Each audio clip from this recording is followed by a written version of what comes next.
할렐루야. 우리 주님을 사랑하시면 아멘 하시겠습니다. 우리 주님을 뜨겁게 사랑하시면 뜨겁게 아멘 하시겠습니다. 예수님은 어제나 오늘의 영원토록 동일하십니다. 한 주간 동안 평안하셨습니까? 이렇게 물으면 화나신 분도 있고 어떤 분은 화나신 분도 계십니다.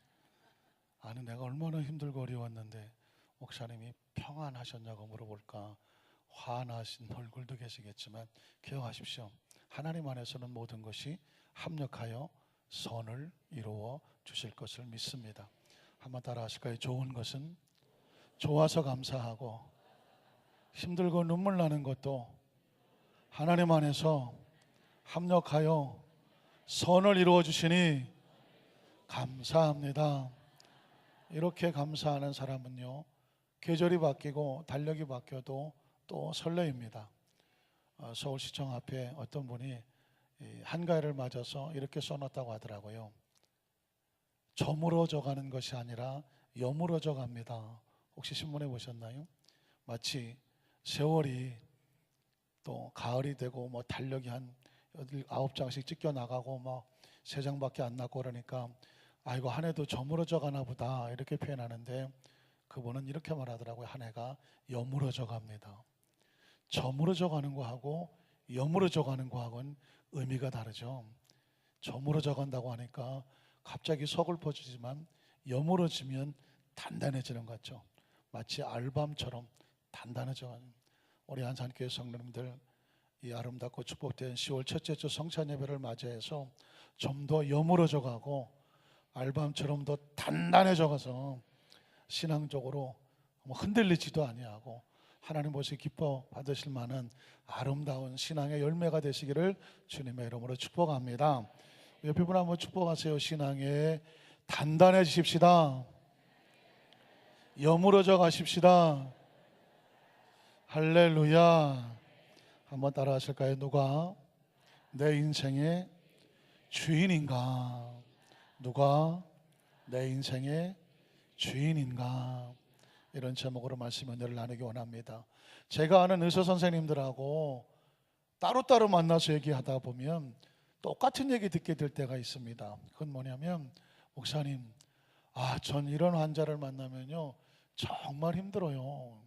의사들이다가 보니까 환자들을 여러 종류의 환자들을 만나서 진료하고 처방하고 또 이렇게 저렇게 회복될 수 있는 방법을 상담하고 가르쳐 줍니다.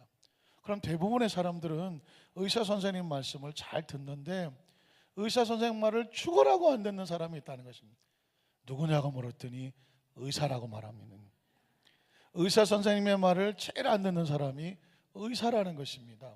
그 중에서도 돌팔이 의사님. 돌팔이 의사는 뭐예요? 면허증이 없어요. 의사를 정식으로 공부하지도 않았어요. 그러나 주워 들은 게 많아요.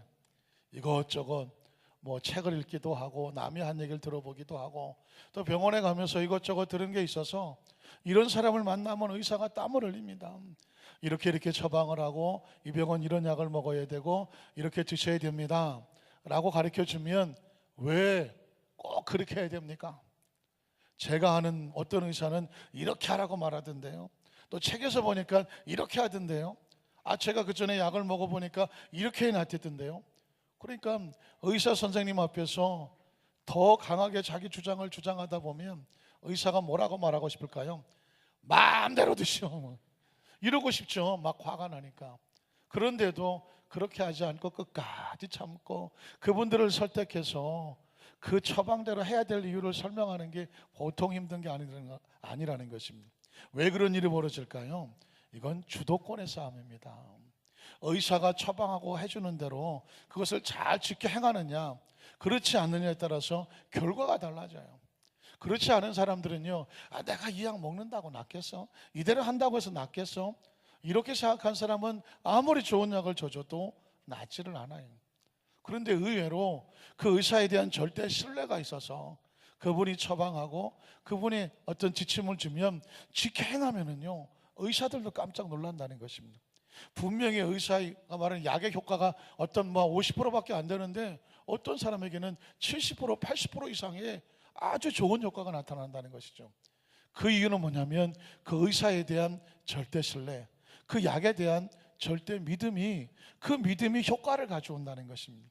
그러면 여러분 아마 심리학적인 용어 하나가 생각이 날 텐데 플라시보 효과라는 것입니다. 플라시보 효과는 뭐냐면 의사를 절대적으로 신뢰하면 그 환자에게 영양제, 비타민제를 주면서 이건 굉장히 좋은 약이다, 이거 먹으면 금방 낫는다, 아주 비싼 건데 어렵게 구했다 하면서 이 약을 들어보십시오 라고 말하면 의사에 대한 절대 신뢰가 있으면은요, 비타민하고 영양제를 먹었는데 그 병이 나아요. 왜 그럴까요? 믿음이 있어서 나는 것이죠. 그래서 의사들도 결국은 이렇게 말합니다.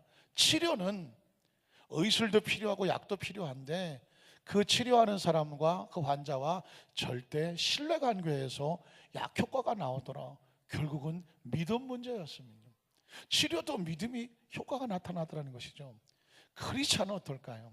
하나님과 우리 사이는 의사와 환자 정도는 아무것도 아닙니다. 하나님의 말씀에 절대 신뢰하고 그 말씀을 아멘으로 순종하는 성도들에게는요, 그 말씀대로 역사가 나타납니다. 그런데 하나님의 말씀이 선포돼도 왜 이렇게 해야 돼요? 난 이렇게 하고 싶다고, 하나님은 이렇게 말씀하셨으면 내 처지와 형편이 난 그렇게 못한다고, 난 이렇게 할 거라고, 잘못하면 돌팔이 신앙이 되죠. 자기가 주인이 되고 자기가 주도권을 갖게 되면 잘 될 것 같지만 안타깝지만 결과는 자기가 책임을 져야 됩니다. 신앙은 결국 주도권의 싸움이에요. 누가 주인이냐, 결과에 따라서 운명이 달라집니다. 오늘 성경 본문에도 그런 이야기를 담고 있습니다. 우린 첫 번째로 하나님이 아닌 자신이 주도권을 가지고 애를 썼지만 결국은 실패하는 사람들의 모습을 발견하게 됩니다. 창세기 2장 7절로 9절에 보면 하나님께서 사람을 지으시고 에덴을 창조하는 모습이 나옵니다. 자, 그런데 왜 이 아담과 하와의 이야기는 성경 속에서 매번 설교 때마다 나올까? 우리가 사는 삶의 모든 원리의 원칙은 여기서부터 출발합니다. 첫사람 아담과 하와가 하나님께서 이 에덴 동산에 정하신 그 법칙과 원리에 의해서 정해지기 때문에 이 안의 법칙과 원리를 알아야 돼요. 한번 따라하실까요? 신앙은 하나님의 법칙과 원리를 배우는 것이고 그 법칙대로 사는 것이다. 기억하세요. 신앙은요, 하나님의 말씀의 법칙과 원리를 배워야 되는 것이고 알아야 되는 것이고 삶에 실천해야 되는 것이에요. 자, 누구에게는 되고 누구에게는 안 되는 것이 아닙니다. 그런 관점에서 보면 이제 말씀에 들어가면 하나님이 우리에게 어떤 말씀을 하시는지 보십시오. 야훼 하나님이 땅의 흙으로 사람을 어떻게 하시고 지으시고, 그러면 사람은 누가 지었습니까? 하나님이 지었죠. 다시 말해서 사람의 주도권은 누가 가지고 있습니까? 하나님이 가지고 있는 거예요. 어떤 것이든지 만든 사람이, 만든 분이 주도권을 가지고 있는 것이거든요. 성경은 선포합니다. 하나님이 땅의 흙으로 사람을 지었다. 뒤집어 말하면 너희 인생의 모든 주도권은, 주인은 누구이시다? 하나님이시다. 그래서 하나님께서 사람을 지으시고 또 하나님께서 생명의 기운을 그 코에 불어넣으셨다고. 우리에게 생기를 불어넣으신 분이 누구일까요? 하나님입니다. 지금 성경은 여러 가지 이야기를 하고 있지만 하나님이 누구이신지를 우리에게 말씀하고 있습니다. 하나님이 생기를 코에 불어넣으시니 사람이 뭐가 됐을까요? 살아있는 리빙 스피릿, 생명이 되었다. 흙에 불과했던 존재가 하나님과 교통하며 교제할 수 있는 영적인 존재가 되게 하신 분이 누구죠? 하나님입니다. 그 다음 절을 보면 역시 하나님이죠. 주어가 누군가 중요하죠. 야훼 하나님이 동방의 에덴의 동산을 뭐 하셨다? 창설하셨다. 에덴이라고 하는 것은 우연히 존재했던 그 낙원이 아니었습니다. 하나님이 정확한 목적과 이유를 가지고, 계획을 가지고 직접 만드신 것이죠. 그래서 에덴의 주인은 누굴까요? 하나님입니다. 사람을 지으신 분도 하나님, 에덴을 지으신 분도 하나님입니다. 그러면 사람을 짓고 에덴을 지은 이유가 뭘까요? 그 다음 절에 보니까 그 지으신 사람을 그 지으신 에덴 동산에 두셨다고 말씀하고 있습니다. 그 에덴으로 이끌어 가신 분이 누구죠? 하나님이에요. 사람은 하나님께서 주도권을 갖고 이끌어 가시며 인도하시지 아니하고는 그 사람의 존재가 스스로 인도되지는 않는다는, 스스로 존재하지도 않아요. 자, 그래서 9절에 보면 하나님께서, 또 하나님이죠. 성경에 이 구절이 나오면 도대체 그 주관과 주어가 누군가를 봐야 되는데 주어가 누구예요? 하나님, 야훼 하나님이 그 땅에서 보기에 아름답고 먹기에 좋은 나무가 나게 하셨습니다. 모든 식물과 동물의 세상의 환경의 모든 주권자가 누굴까요? 하나님이에요. 역시 우리가 보는 이 땅의 모든 이 환경의 그 주권자, 움직이시는 분은 하나님임을 선포하고 있죠. 그래서 그 다음에 보면 동산 가운데 있는 생명나무와 선악을 알게 하는 나무도 있더라. 생명나무와 선악을 알게 하는 나무도 누가 지으셨을까요? 하나님이 지었죠. 그러니까 지금 성경은 우리에게 이렇게 선포합니다. 이 지금 존재하는 모든 생명과 동물과 식물과 그 모든 존재 자체의 근원은 누구다? 하나님입니다. 하나님이 주권자라는 것을 선포합니다.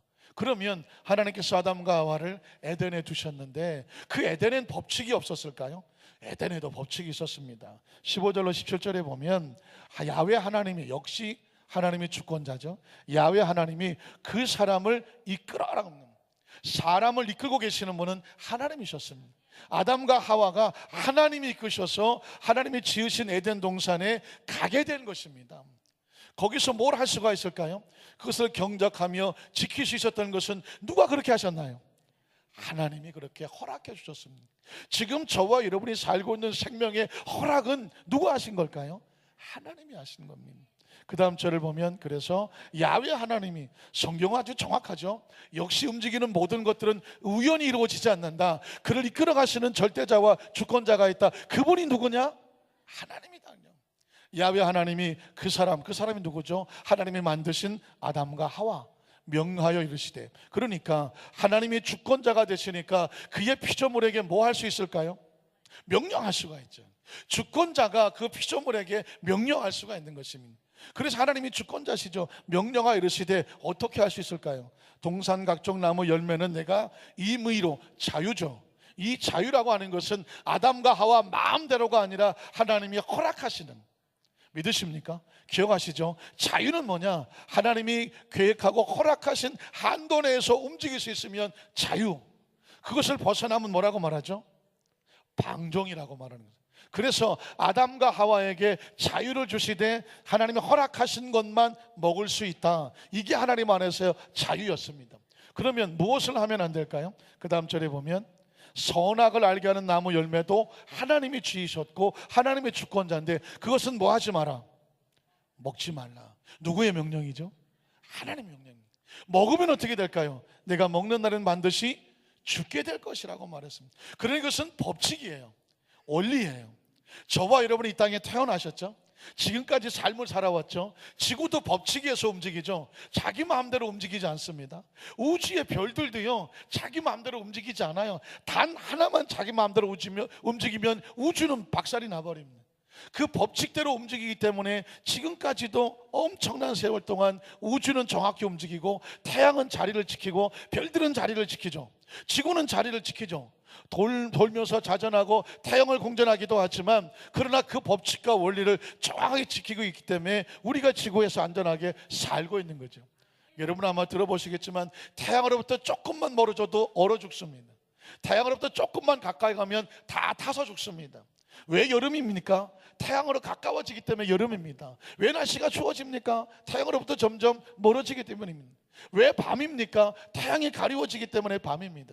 왜 낮입니까? 태양이 뜨기 때문에 낮은 것입니다. 이걸 전부 다 뭐라고 말하냐면 법칙이라고 말하는 거죠. 우리는 그 법칙 안에서만 뭐 할 수 있을까요? 안전할 수가 있습니다. 법칙을 어기면 어떻게 될까요?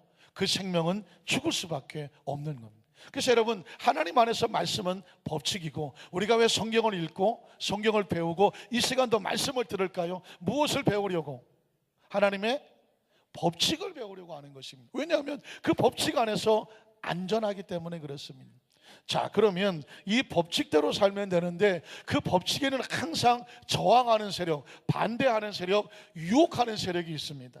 창세기 3장 1절로 5절에 보면 마치 돌팔이 의사의 가짜 처방처럼 가짜 처방이 들어옵니다. 그런데 뱀은 야훼 하나님이 지으신 들짐승 중에 가장 간교하니라. 뱀이 여자에게 물어 이르되, 이렇게 말하죠. 하나님이 참으로 너에게 동산 모든 나무 열매를 먹지 말라고 하시더냐?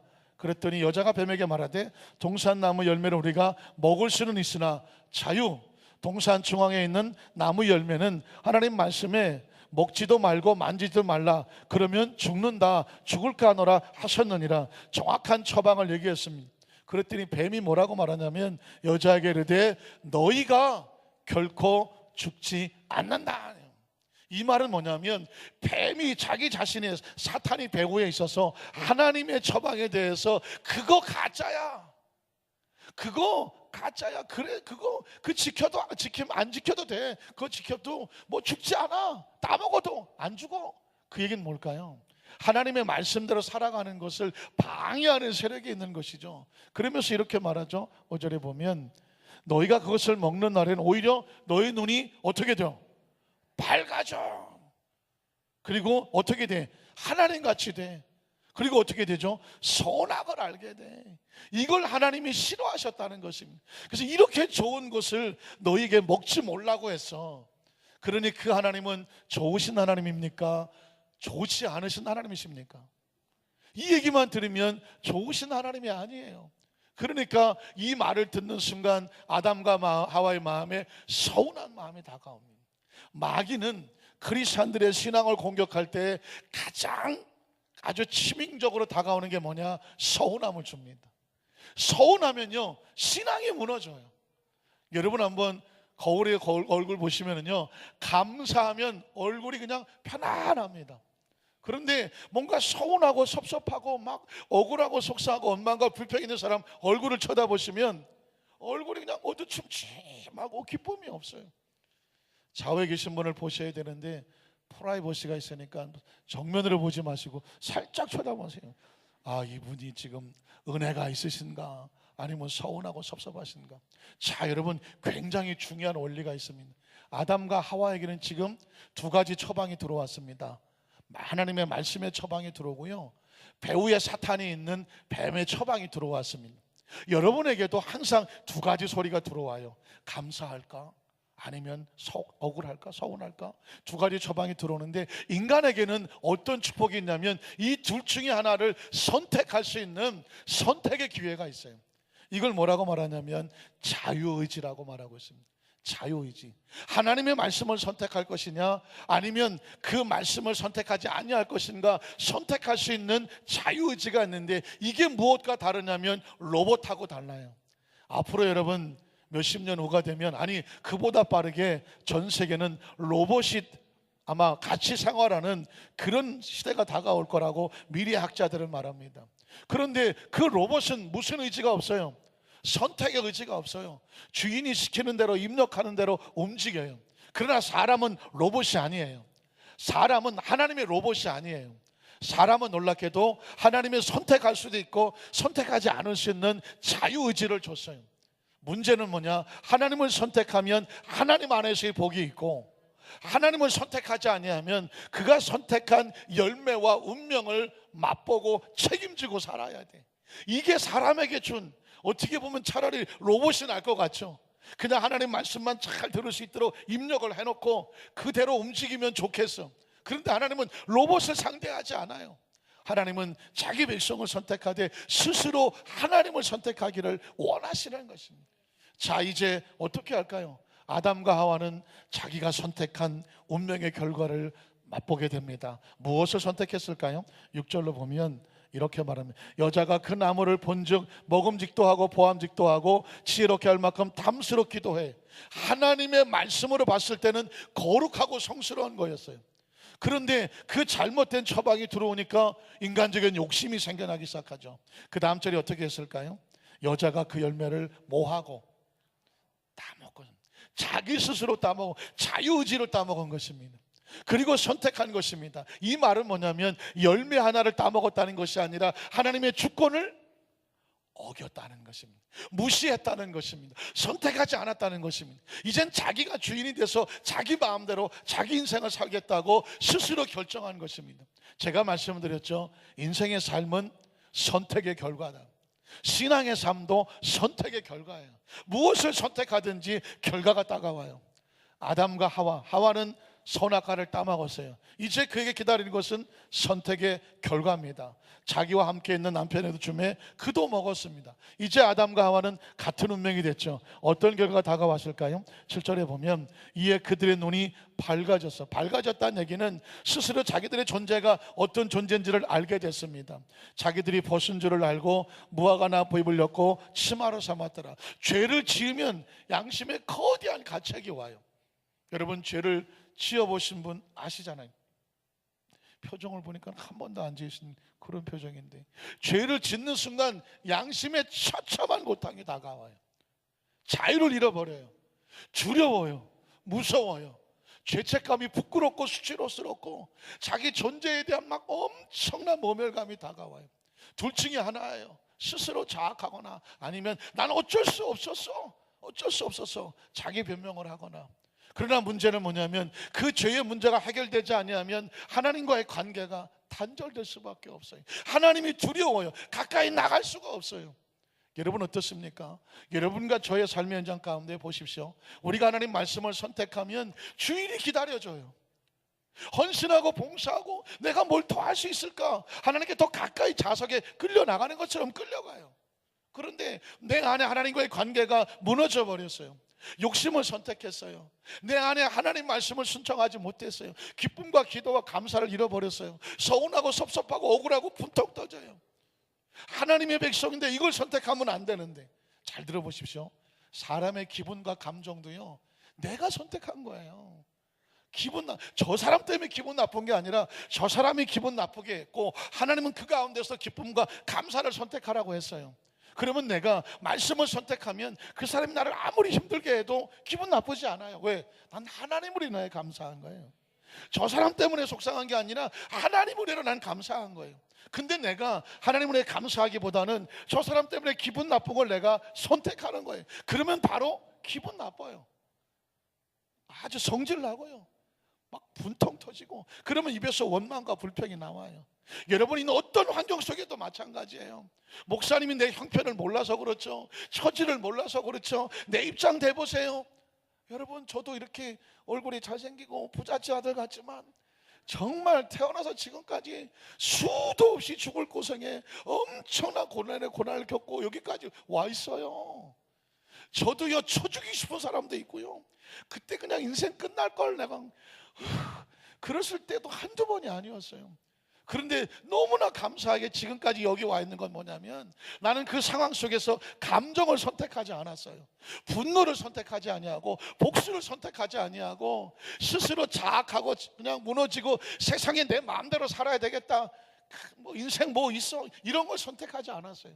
참 힘들고 어려웠지만, 여기 중등부 학생도 참여하고 아까 고등부 학자님 했지만, 그 힘들고 어려운 순간 가운데도 마지막에 가면 또 하나님께 엎드렸어요. 하나님, 지금은 힘들고 어렵지만 난 하나님을 믿습니다. 하나님을 기대합니다. 하나님께서 이끌어 주실 줄로 믿습니다. 하나님밖에 없었어요. 그걸 선택을 했어요. 그래서 웃을 수 있었고 그 가운데 감사할 수 있고 견뎌낼 수가 있었어요. 여러분, 그건 선택이에요. 지금 이 순간도 여러분이 뭘 선택했나요? 세상을 선택하지 않냐고 예배를 선택했어요. 여러분, 하나님 앞에 나와서 예물을 드리고 또 성찬주일이나 11절을 드린다고 하면 11절 선택한 거예요. 11절을 강제로 하지 않잖아요. 할 수도 있고 안 할 수도 있어요. 선택은 나한테 있는 거예요. 그런데 내 물질의 주인이 하나님이다, 그것을 고백하면 11조가 선택되는 거예요. 그러나 아직도 물질의 주인이 나다라고 생각하면 드릴 수가 없는 거예요. 여러분, 마찬가지입니다. 봉사와 헌신도 마찬가지예요. 내가 바쁘고 힘든데 내 시간 써야지. 그러나 난 하나님 앞에 내 몸이, 내 삶이 하나님의 주인공을 믿습니다. 하나님 앞에 내가 무엇을 했으면 좋겠습니까? 내 시간을 쪼개서 헌신하고 봉사하는 건 그분이 나의 주인인 것을 뭐 하는 거예요? 고백하는 거예요. 어떤 상황 속에서도 하나님은 우리에게, 하나님은 선택하길 원해요. 다들 넘어지고 절망하고 좌절할 상황 가운데 난 그럼에도 불구하고 하나님을 선택합니다. 이걸 뭐라고 말하느냐면 신앙이라고 말하는 거예요. 왜냐하면 하나님을 선택하면 결과가 하나님으로부터 와요. 근데 하나님을 선택하지 아니하고 내가 주인 되면 그 인생을 내가 책임져야 되고, 무너지고 쓰러져도 그건 내 탓이에요. 다른 사람을 원망할 수가 없어요. 보십시오. 아담과 하와는 선악과를 따먹고 어떻게 됐습니까? 6절로 8절 다시 어디 갔나요? 그들이 그날 바람이 불 때 동산에 거내서 야훼 하나님의 소리를 들었어요. 옛날 같으면 하나님 기쁨으로 달려가겠죠. 그런데 아담과 그의 아내가 하나님의 낯을 피합니다. 두려워서 피하고, 면목이 없어 피하고. 어둠은 빛을 피할 수밖에 없어요. 그 속에 어둠이 들어오니까, 빛이 오니까 나갈 수가 없어요. 동산나무 사이에 뭐 했어요? 숨었습니다. 사랑하는 성도 여러분, 여러분은 하나님의 은혜를 사모하여 더 날려 나오는 성도이십니까? 하나님, 아니면 내 감추인 것이 드러날까 봐 어딘가 숨어서 어둠에 떨고 있습니까? 이 문제는 내가 무엇을 선택했느냐의 결과를 스스로 책임지고 있다는 사실입니다. 그 결과 어떻게 됐을까요? 창세기 3장 22절 24절에 보면 참 읽기도 민망하고 읽고 싶지도 않아요. 왜냐하면 잘못 선택한 사람의 운명은 이렇게 끝이 나요. 야훼 하나님이 이르시되 보라, 이 사람이 선악을 아는 일에 우리 중에 하나같이 되었으니 그가 그의 손을 들어 생명나무 열매도 따먹고 영생할까 하노라 하시고, 야훼 하나님 에덴 동산에서 그를 어떻게 해요? 내보내었습니다. 그리고 그의 거론이 된 땅을 갈게 하셨습니다. 24절 이같이 하나님이 그 사람을 쫓아내시고. 여러분, 이건 하나님의 감정이 아닙니다. 하나님의 진노와 분노가 아니라 법칙이에요. 제가 늘 말씀드리죠. 지금 바깥에 비가 옥수같이 쏟아진다. 그냥 나가면 모두가 비를 맞습니까? 안 맞습니까? 맞죠. 누구를 막느라고 바깥에 비 오면 나가면 비 맞아요. 건물 안에 들어오면 비를 맞을까요? 안 맞을까요? 비를 안 맞죠. 이건 누구나 남녀노소 빈부귀천 누구나 맞죠. 이건 법칙이에요. 마찬가지, 하나님 안에 들어오면 하나님 안에 축복이 있는 거예요. 그러나 하나님을 벗어나면 누구라도 그 법칙을 벗어났기 때문에 벗어난 대가를 치를 수밖에 없어요. 이게 원리 원칙이에요. 저와 여러분이 평생에 여러분이 세상에 어디 다른 곳에 이사를 가셔서, 아니면 해외를 가셔서 어느 곳에 가서 다른 곳에 신앙생활을 하시더라도 반드시 머릿속에, 가슴에, 생각 속에 박혀야 될 것은 뭐냐? 하나님의 나라는 무엇에 움직인다? 법칙에 따라 움직인다. 그러니까 그 법칙을, 하나님 법칙을 선택하면 지금 힘들고 어려운 과정이 있다고 할지라도, 눈에 보이지 않고 귀에 들리지 않고 손에 잡히지 않아도 그건 누가 책임져 주신다? 하나님이 책임지신다. 거기에 대한 절대 확신이 있어야 돼요. 그러나 요행과 제수를 구하고 하나님의 법칙을 어긋나면, 죄송하지만 그건 하나님의 책임이 아니에요. 나중에서 하나님이 왜 나한테 이렇게 했느냐, 그건 법칙을 어긴 사람은 그렇게 말할 자격이 없는 거예요. 성경에 보면 안타깝게도 여러 가지 모습이 나오는데, 민수기 14장 1절로 4절에 보면 이스라엘 백성이 통곡하고 소리 지르며 부르짖으며 만약 처절하게 그들의 운명과 팔자를 절망하는 소리가 나와요. 이들이 왜 그렇게 할까요? 그들도 이것을 선택했습니다. 여러분 아시는 것처럼 여러분의 귀에 못이 박히도록 들었던 성경 본문 중에 하나가 민수기 14장이에요. 거기에 보면 12명의 정탐꾼들이 가나안 땅을 미리 정탐을 하죠. 그 정탐하고 와서 40일을 정탐하고 와서 10명의 정탐꾼은 그 땅이 너무 험악하고 장대같이 큰 거인들이 있고 우리 그 땅 못 들어간다, 이제 다 죽었다 라고 하는 그런 안을 내놓았습니다. 그런 보고를 했습니다. 근데 2명은 뭐라고 말하냐면, 아니다, 그 땅은 하나님 우리에게 주시는 땅이다, 우리가 그 땅으로 들어가자라고 말했습니다. 자, 말씀드렸죠. 우리도 귀가 2개예요. 한쪽은 이 소리가 들어오고요, 한쪽은 저 소리가 들어와요. 여러분 어떻게 할 거예요? 둘 중에 하나를 뭐 해야 되죠? 선택해야 되죠. 인생은 선택이라고 말했죠. 매일매일 삶은 선택이고요, 신앙도 선택이고 사명도 선택이에요. 그러면 이스라엘 300만이 누구를 선택한지 아십니까? 10명의 정탐꾼의 소리가 옳아 보였습니다. 그 속에 하나님이라는 단어는 한마디도 없었는데, 여호수아 갈렙의 소리가 하나님의 말씀이 있었는데 원칙을 어기고 10명이 얘기하니까 10명의 소리를 들었습니다. 여기서 아주 무서운 원리가 나와요. 사람의 여론이라는 것이 얼마나 무서운지 몰라요. 그 10명이 300만을 무너뜨립니다. 그러니까 듣는 것을 정말 조심하셔야 돼요. 말 한마디 잘못 들으면요, 운명이 무너져 버려요. 10명이 모여서 이게 맞다고 말했더니 300만이 무너져 버렸습니다. 얼마나 무서운 소리인지 모르죠. 자, 이들이 통곡하는 소리를 들어보십시오. 10명의 소리를 듣고 나니까 온 회중이 소리를 높여 부르짖으며 백성이 밤새도록 통곡하였더라. 이스라엘 자손이 다 모세와 아론을 원망해 온 회중이 그들에게 이르되 우리가 애굽 땅에서 차라리 죽었거나, 자 말씀드렸죠, 서운함이 들어오면, 절망이 들어오면, 낙심이 들어오면 차라리 옛날에 죽었을 걸, 차라리 내가 그냥 그때 끝냈을 걸, 그런 감정들이 이 사람들을 사로잡아가기 시작하죠. 이 광야에서 죽었으면 좋았을 것을. 어찌하여 누구를 원망하고 있습니까? 하나님을 원망하고 있습니다. 야훼가 우리를 그 땅으로 인도하여 칼에 쓰러지게 하려 하는가? 우리 처자가 사로잡히니 차라리 애굽으로 돌아가는 것이 낫지 않냐. 누구 생각이에요? 자기들 생각이에요. 생각은 선택이에요. 그래서 4절에 보니까 뭐라고 말하죠? 이에 서로 말하되 우리가 그랬습니다. 우리가 한 지휘관을 세우고 어디로 돌아가자? 애굽으로 돌아가자. 여러분 보십시오. 매 순간은 선택이죠. 제가 아마 그 영어 속담인데 약간의 말장난 같아요. 알파벳 가운데 인생은 뭐냐? B와 D 사이에 C다 그러죠. ABCD 아시죠? ABCD의 인생은 B와 D 사이에 C다 그러죠. B는 뭐예요? Happy birthday to you. birth 탄생이죠. 인생이란 태어나서. D는 뭐예요? die 또는 death 죽음. 인생은 태어나서 죽는 것 사이에 매 순간마다 C예요. C는 뭘까요? choice예요. 선택하는 거예요. 또 다른 걸 붙인다면 chance예요. 선택할 수 있는 찬스가 있는 거예요. 그 사이에 선택을 하고 그 찬스를 놓치지 않으면 그 B와 D 사이, 태어나서 죽는 사이에 그 삶이 복이 될 수가 있어요. 그런데 잘못된 선택은 스스로 아픔과 상처를 끌어안고 살아야 돼요. 이스라엘의 300만은 안타까운 선택을 하죠. 결국 어떻게 될까요? 20절로 23절에 보면 하나님이 그들에게 이렇게 하시겠다고 말합니다. 야훼께서 이르시되 내가 내 말대로 사하노라. 그러나 진실로 내가 살아있는 것과 야훼의 영광이 온 세계에 충만할 걸 두고 맹세하노니, 자 법칙입니다. 내 영광과 애굽과 광야에서 행한 내 이적을 보고도 이같이 10번이나 나를 시험하고 내 목소리를 뭐하지 않았어요? 청정. 잘 들어서 따라가는 걸 청정이라고 말해요.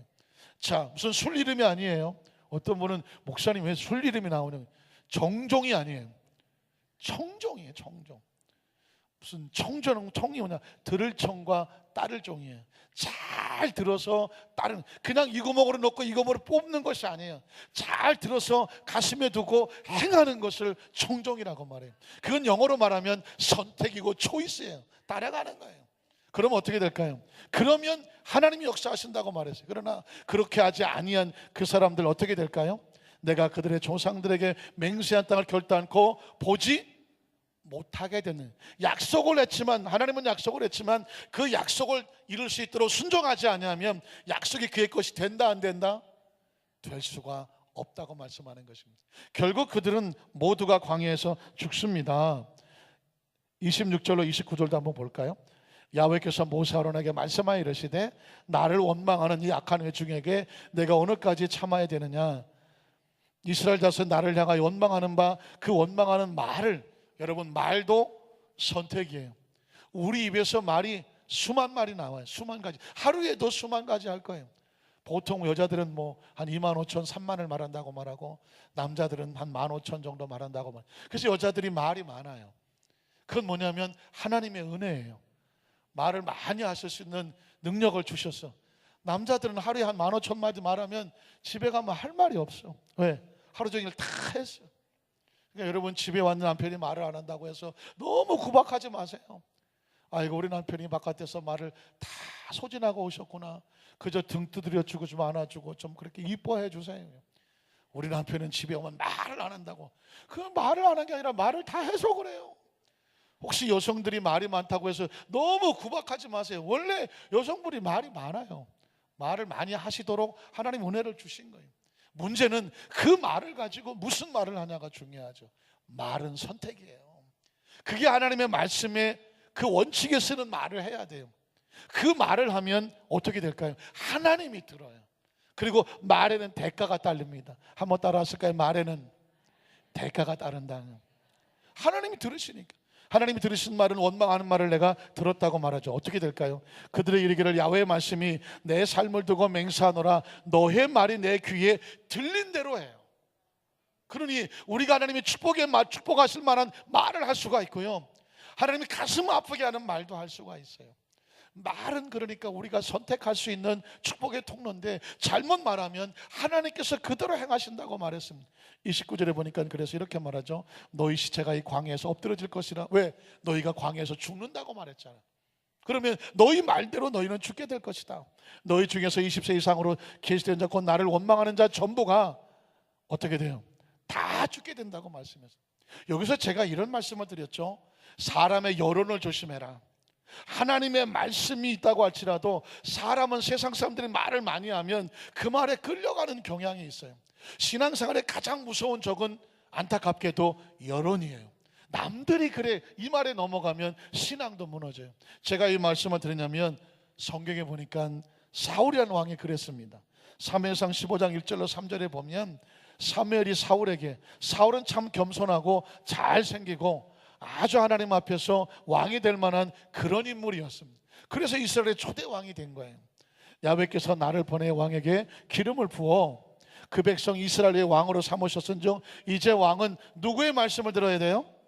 하나님의 말씀을 들으소서. 그러면서 그 말씀을 선포합니다. 뭐라고 선포할까요? 만군의 여호와께서 이같이 말씀하시기를 아말렉이 이스라엘에게 행한 일 곧 애굽에서 나올 때 길에서 대적한 이스라엘 대적했죠. 내가 그들을 벌하기를 원한다. 그래서 지금 가서 아말렉을 쳐서 잘 들어보십시오. 그들의 모든 소유를 뭐 하지 마라? 남기지 말고 모두 없애라. 이렇게 명령하셨습니다. 그럼 이게 하나님의 말씀이죠. 그런데 어떻게 했을까요? 8절로 9절을 보면 아말렉 사람의 왕 아각을 사로잡고 해서 벌써 이상하지 않습니까? 왕이고 뭐고 전부 진멸하고 말했는데 왕을 살려뒀어요. 칼날로 그의 모든 백성은 진멸했어요. 그러나 그 다음 절을 보면 사울과 백성이 아각과 그의 양과 소의 가장 좋은 것 또는 기름진 것과 어린 양과 모든 좋은 것, 누구 보기에 좋은 걸까요? 자기들 보기에 좋은 것은 남겼어. 남겼다는 얘기는 뭐예요? 하나님 말씀을 순종했나요? 듣지 않았나요? 듣지 않았죠. 진멸하기를 즐겨하지 않아. 이 아까운 거 왜 버려? 이거 왜 죽여? 하며 하나님 말씀에 대해서 대적하죠. 가치 없고 하찮은 것만 뭐 했을까요? 진멸했어요. 우리도 그럴 때 있지 않을까요? 겉으로는 하나님 말씀을 순종하는 것 같아요. 근데 속으로 딴짓하고 있어요. 속으로. 지금 사울 왕과 이스라엘 백성들은요, 하나님께서 모두 아말렉 왕은 다 진멸하라고 말했는데, 야, 이 아까운 거 이거 어떻게 하면서 겉으로 그냥 뭐 쓸데없는 것들은 다 바치는 척하면서 진짜 중요한 것은 자기가 딱 두고 딴짓을 했단 말이죠. 그러니까 어떻게 말합니까? 그 다음 절에 보니까 10절과 11절에 보니까 야훼의 말씀이 사무엘에게 임하니라. 이르시되 내가 사울을 왕으로 세운 것을 읽기도 끔찍해요. 뭐라고 말하죠? 후회했어요. 후회. 저는 성경 속에서 가장 가슴 아픈 단어가 뭐냐면 하나님이 후회하신다.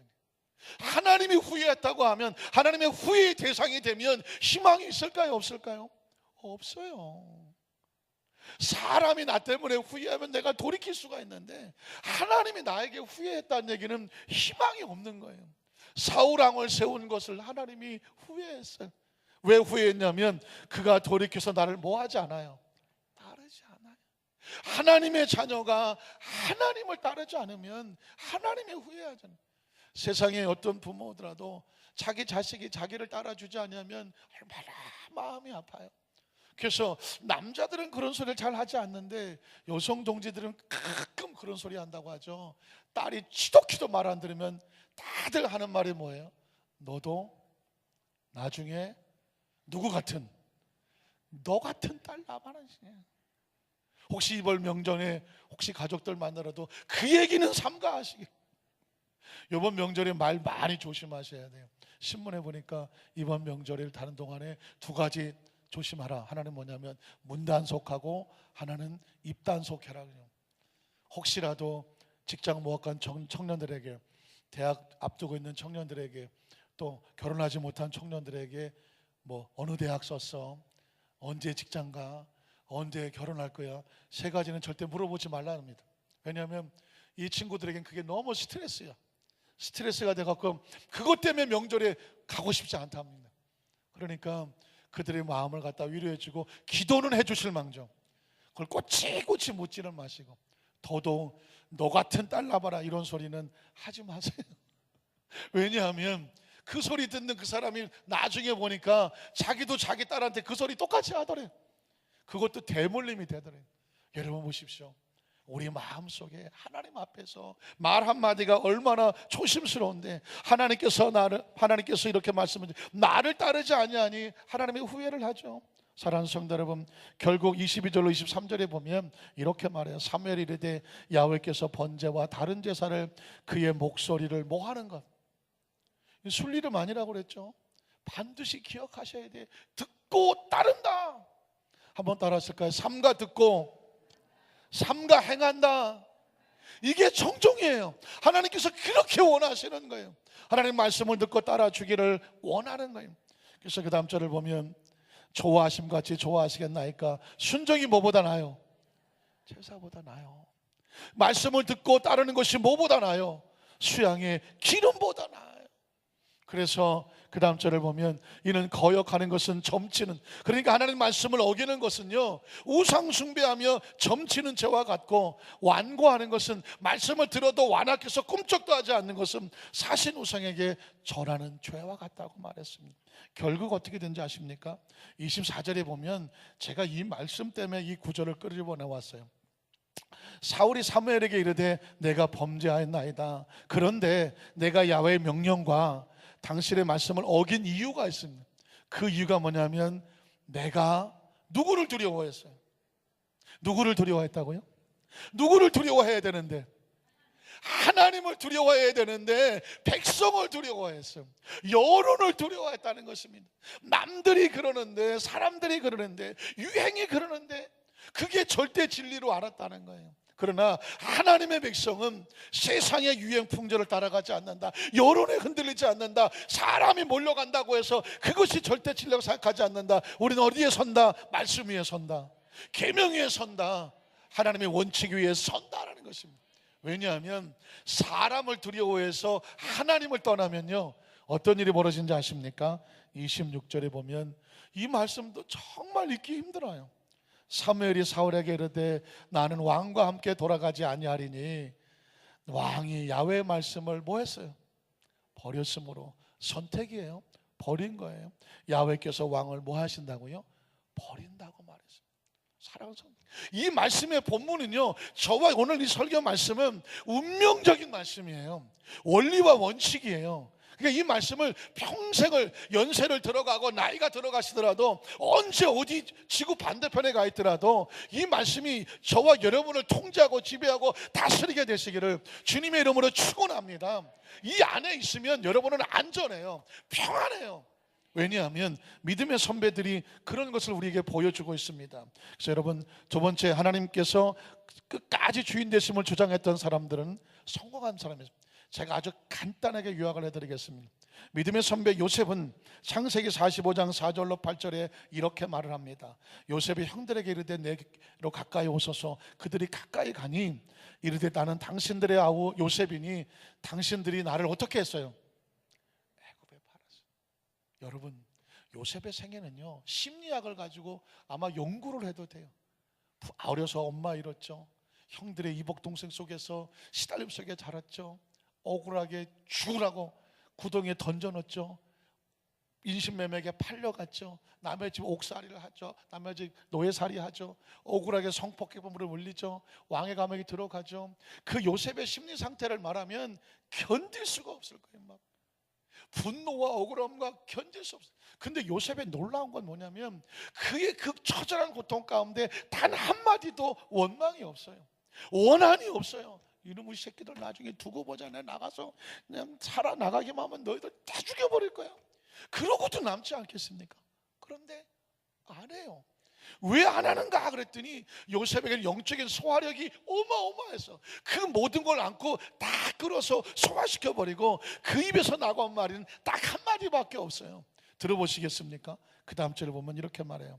당신들이 나를 이곳에 팔았다고 해서 근심하지 마소서. 한탄하지 마소서. 내가 복수할까 봐 두려워하지 마소서. 내가 이곳에 있는 이유는 하나님이 생명을 구원하시려고 나를 당신들보다 먼저 뭐 하셨어요? 보내셨어요. 하나님이 보냈어요. 전 이 시간에 살아온 안산교회 성도들 모든 삶의 현장 가운데 많이 힘드시죠. 지금 이 시대에 안 아픈 심령이 없어요. 젊은 사람은 젊은 사람대로, 중년은 중년대로, 노년은 노년대로, 아이들은 아이들대로 안 힘든 사람이 없어요. 그런데 중요한 것은 그 상황을 보면 너무 힘들고 억울해. 그러나 우리는 한 가지를 기억해요.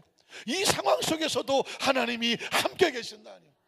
나를 지금 이 힘들고 어려운 가운데 왜 하나님 나를 두셨나요? 환경 보고 절망하지 않는다. 나를 이곳에 보내신 이유가 있다. 이것을 잘 소화시키면 마치 요셉을 애굽의 총리가 되게 하신 것처럼 더 단단하게 하실 것이다. 더 성장하게 하실 것이다. 더 강하게 하실 것이다. 하나님께서 목적과 이유가 있는 거예요. 여러분을 훈련시켜서 세워놓고 싶은 곳이 있는 거예요. 전 그렇게 기도해요. 우리 안산교회 성도들 하나님 세워놓고 싶은 곳에 잘 만들어서 하나님 반드시 세워주시옵소서. 그래서 영향력을 끼치고 생명을 살리게 해주십시오. 이게 우리의 기도예요. 저의 기도고 우리 성도들의 기도예요. 요셉은 또한 이렇게 고백하더라고요. 창세기 50장 18절에 가보면 그의 형들이 또 친히 와서 요셉의 앞에 엎드리되 우리는 당신의 종들입니다. 요셉이 그들에게 이르되 두려워하지 마소서. 기억하세요. 내가 하나님을 대신하겠습니까?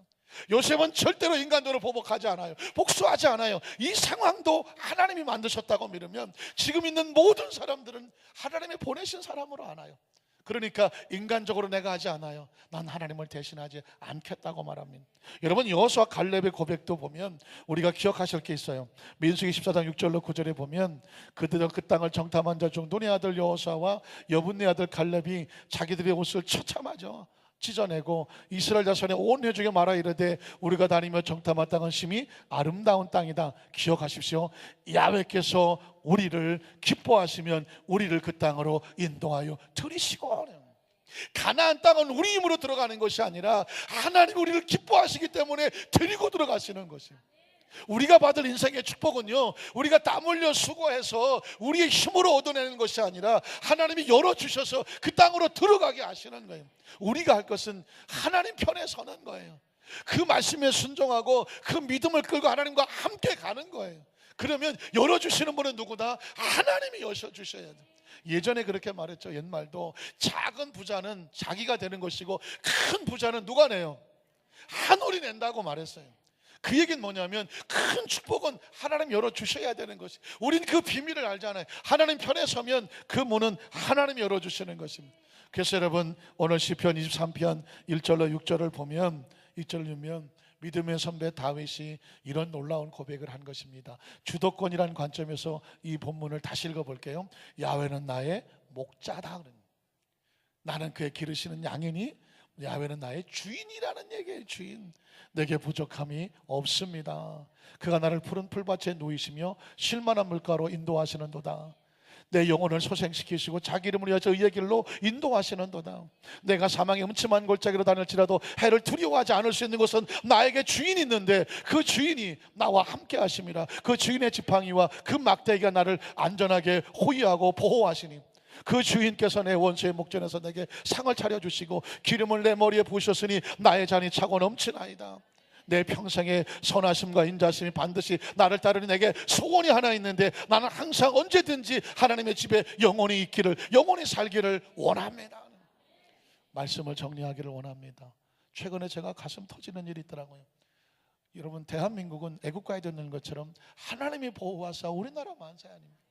하나님의 은혜로 이 한반도 절방의 곳에서 그 열강들 속에서 살아있는 거고 전 세계의 어깨를 들을 수 있는 것은 하나님의 은혜라고 믿습니다. 그리고 역대로 청와대에서 그 대통령 중에서 본인이 크리스찬이 아니더라도 청와대에서요 그래도 예배가 있었어요.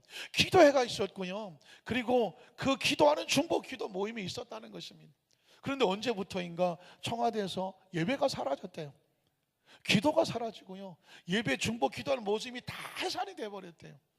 그래서 지금 현 정부에서 그걸 회복하려고 애를 쓴다는 얘기를 들었어요. 참 감사한 얘기죠. 어떻습니까? 기억해 보십시오. 대한민국 이 청와대에 대통령이 기도하지 아니하고 그리고 그 위정자들이 기도하지 아니하고 그곳에 일하는 모든 사람들이 함께 예배를 회복하고 기도가 회복되지 않겠습니까? 그건 다른 게 아니에요. 하나님, 대한민국의 주권은 하나님에게 있습니다. 신앙의 고백이거든요. 그래야 하나님께서 이 나라를 축복하지 않겠습니까?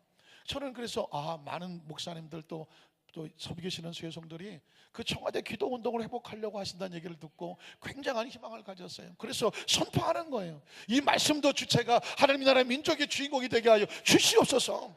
여러분의 가정도 마찬가지예요. 사업도 마찬가지고요. 다시 시작하는 거예요. 하나님이 주인입니다. 그러면 그분이 이끌어 가셔야 돼요. 간절히 바라기를 우리 안산교회 우리 모든 성도들에게 다시 한번 내 인생의 주인은 하나님이다, 이 주권신앙을 가지고 하나님 은혜 가운데 사시기를 주의 이름으로 축복합니다. 기도하겠습니다. 전능하신 하나님 아버지,